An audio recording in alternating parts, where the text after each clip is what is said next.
আজকের যে বিষয় সেটি হচ্ছে অরহর ডাল আমরা একবার চাষ করে কয়েকটি পর্যায়ে আমরা তা সংরক্ষণ করতে পারি। যেমন অরহরের পাতা গবাদি পশুর খাদ্য হিসেবে ব্যবহার করে থাকি। অরহরের ডাল আমরা জ্বালানি হিসেবে ব্যবহার করতে পারি এবং অরহরের যেই বীজটা হয় তার খোলসটা আমরা গবাদি পশুর খাদ্য হিসেবে ব্যবহার করতে পারি। সমস্ত ডাল ফসলের মধ্যে এই যে আমাদের সামনে দেখতে পাচ্ছেন অরহর, এই অরহরের গাছে নিচে নোডুল থাকে যা নাইট্রোজেন ধরে রাখতে সাহায্য করে। অরহর ডাল যেখানে সেখানে লাগানো যায়, যেমন রাস্তার ধারে, জমির আইলে এবং স্কুল কলেজের পতিত জায়গায় এবং নদীর ধারে অরহর ডাল আমরা লাগাতে পারি। অরহর ডালে তেমন বেশি খরচ হয় না।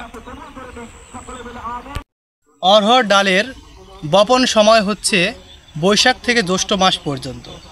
অরহর গাছ আমরা জমির আইল অথবা শেষ নালার পাশে যদি লাগাই তাহলে আমাদের গাছ থেকে গাছের দূরত্ব করতে হবে 12 সেন্টিমিটার পর্যন্ত। অরহর ডালে তেমন বেশি পোকার আক্রমণ হয় না, তবে ফল ছিদ্রকারী পোকার আক্রমণ হয়ে থাকে। ফল ছিদ্রকারী পোকা আক্রমণ যদি হয়ে থাকে তাহলে আমাদের সাইফারমেথিন জাতীয় কীটনাশক ব্যবহার করতে হবে। আক্রমণের লক্ষণ দেখা দিলে প্রথমত গাছের পাতা খেয়ে ফেলে, পরবর্তীতে ফল যখন হয় তখন ফলের ভিতরে নরম অংশটুকু খেয়ে ফেলে। এই পাতায় রয়েছে অনেক ভেষজ গুণাবলী যা বিশেষ করে জন্ডিস রোগীদের জন্য এটি বেশি কার্যকরী। এই পাতাকে পিষে রস হিসেবে খাওয়া হয়। এ ডালে প্রচুর পরিমাণে প্রোটিন রয়েছে।